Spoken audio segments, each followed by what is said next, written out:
ஏன் பரிசுத்த ஆவியானவரை கர்த்தர் நமக்கு கொடுக்கணும்? என் சுத்திகரிப்புக்கு பின்பதாக பரிசுத்த ஆவியானவருடைய வல்லமையினால் ஏன் நிரப்பப்படணும் அப்படின்னு சொன்னா, இந்த உலகத்தில் ஓநாய்களுக்கு நீங்க என்ன பண்ணணும்? தப்பி பிழைக்கணும், அவர்களை ஓட விடணும். உங்களை பார்த்து அவர்களுக்கு என்ன இருக்கணும்? பயம் வரணும். நீங்க அவங்களை பார்த்து பயந்து ஓடக்கூடாது, அவர்கள் உங்களை பார்த்து பயந்து ஓடணும். ஏதோ ஒரு வித்தியாசத்தை இந்த மகள்கிட்ட பாக்குறேன், இந்த மகன்கிட்ட பாக்குறேன், முன்னாடி இருந்த மகள் கிடையாது, முன்னாடி இருந்த மகன் கிடையாது, ஏதோ ஒரு வித்தியாசம் காணப்படுது அப்படின்னு யார் சொல்லணும்? உங்களுக்கு எதிராக இருக்கக்கூடியவங்க.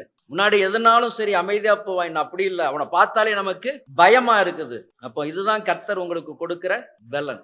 ஆகவே வருகிற நாட்களில் அதிகமாய் பரிசுத்த ஆவியானவருடைய அபிஷேகத்திற்காக, வல்லமைக்காக காத்திருங்க. அதிகமாய் நிரப்பப்படணும். ஏதோ ஒரு நாள் அந்நிய பாஷையோடு விடக்கூடாது. அந்த பரிசுத்த ஆவியானவருக்குள்ளாய் நிரப்பப்பட நிரப்பப்பட நிரப்பப்பட அநேக அனுபவங்கள் இருக்கு. பரிசுத்த ஆவியானவருக்குள் நிறைந்து ஒரு அனுபவம் மட்டும் அப்படி அந்நிய பாஷையோடு நாங்க கிடைச்சிட்டு அப்படின்னு இல்ல, நிறைய அனுபவங்கள் இருக்கு. அந்த அனுபவங்களுக்குள்ளாகலாம் நீங்க என்ன பண்ணணும்? வளரணும். சரியா? ஆமா. அப்போ கற்றுக்கொள்ளுகிறவனை போல ஒவ்வொரு நாளும் ஆண்டவருடைய சமூகத்துல உட்காரணும்.